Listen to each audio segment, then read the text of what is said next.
Assalamualaikum warahmatullahi wabarakatuh. Welcome back to YouTube channel.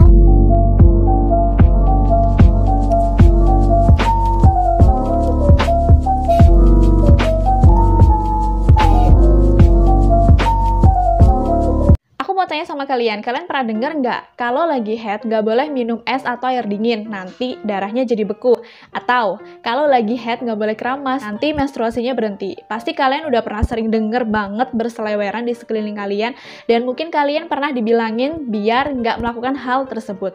Sebenarnya itu adalah fakta atau mitos. So, buat kamu yang penasaran, stay tune terus. Pertama adalah minum air dingin atau es itu bisa membuat darah menstruasi beku. Sebenarnya itu fakta atau mitos? Itu adalah mitos. Kenapa? Karena gak ada hubungannya antara minum air dingin dengan menstruasi. Kalian pernah nggak berpikir bahwa minum air dingin itu kita minum lewat mulut, masuk ke tenggorokan, lalu ke lambung. Di lambung itu udah diproses gimana dia supaya suhunya itu menyesuaikan. Lalu habis itu dia masuk ke perut kan. Di perut dia diolah, kemudian masuk ke ginjal dan kita kencing. Nggak melewati rahim sama sekali. Sedangkan kalau menstruasi itu adalah proses peluruhan dinding rahim yang terjadi di rahim. Kira-kira ada hubungannya apa enggak antara minum es dengan menstruasi bisa bikin darah beku? Gak ada ya, gak ada sama sekali, itu jauh banget. Jadi itu adalah mitos, bukan fakta. Yang kedua, keramas bisa membuat darah menstruasi berhenti. Oke, sekarang gini ya, itu menurut aku adalah mitos. Kenapa? Keramas itu ada di kepala. Keramas tujuannya untuk membersihkan kepala kita dan juga rambut kita dari kotoran dan juga minyak-minyak. Sedangkan menstruasi itu ada di dalam perut. Terus gimana bisa itu terjadi?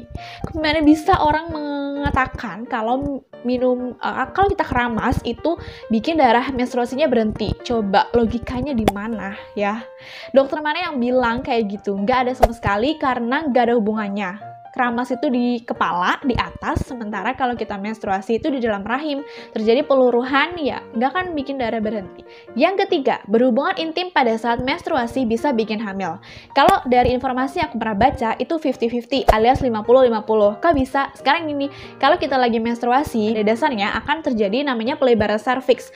Dimana kalau kalian melakukan hubungan suami istri di masa kalian lagi menstruasi, kalau serviks itu terbuka lebar, maka si spermanya akan dengan mudah untuk masuk ke dalam rahim kalian dan bisa bertahan di dalam rahim kalian selama kurang lebih 7 hari, ya, 3-8 harian gitu, bisa bertahan di sana. Kalau kalian udah beres haid, terus kalian datang tuh masa subur, otomatis kan ada tuh peluang untuk kehamilan karena si sperma ini dia udah nungguin sel telurnya. Ketemulah masa subur, ketemulah si sel telur, akhirnya bisa terjadi yang namanya pembuahan. Yang keempat, kalau kalian haid terus sakit banget, apakah itu ada suatu penyakit dalam tubuh kalian? Itu juga 50-50 ya, 50-50. Kalau misalnya kalian ngerasain nyeri haid yang masih bisa ditahan, kalian masih bisa aktivitas selama 1-7 hari, itu masih dianggap normal.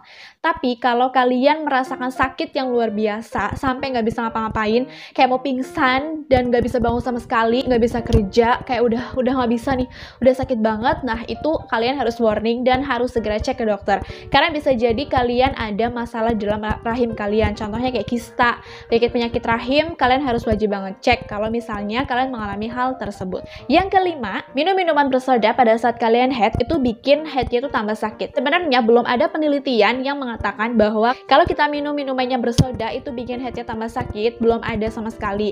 Tapi memang kalau kita minum minuman yang bersoda itu kurang bagus ya, apalagi kalau kalian minumnya secara berlebihan. Tapi kalau kalian mau minum pas lagi haid ya nggak masalah, cuma sekali lagi segala sesuatu yang berlebihan itu nggak bagus. So kalau kalian mau minum ya it's okay, minum-minum aja tapi jangan berlebihan. Kalian mau minum es, minum air dingin, minum es cau, apa tuh es cau, minum es cendol, minum pop ice atau minum es krim, makan es krim, itu is okay, tapi selagi dalam batas wajar itu nggak apa-apa, karena kan sesuatu yang berlebihan memang tidak baik. So itu dia tadi fakta-fakta ataupun mitos-mitos yang beredar di masyarakat mengenai menstruasi. Kalau kalian punya pertanyaan jangan lupa drop di komentar, kita sharing-sharing di sana.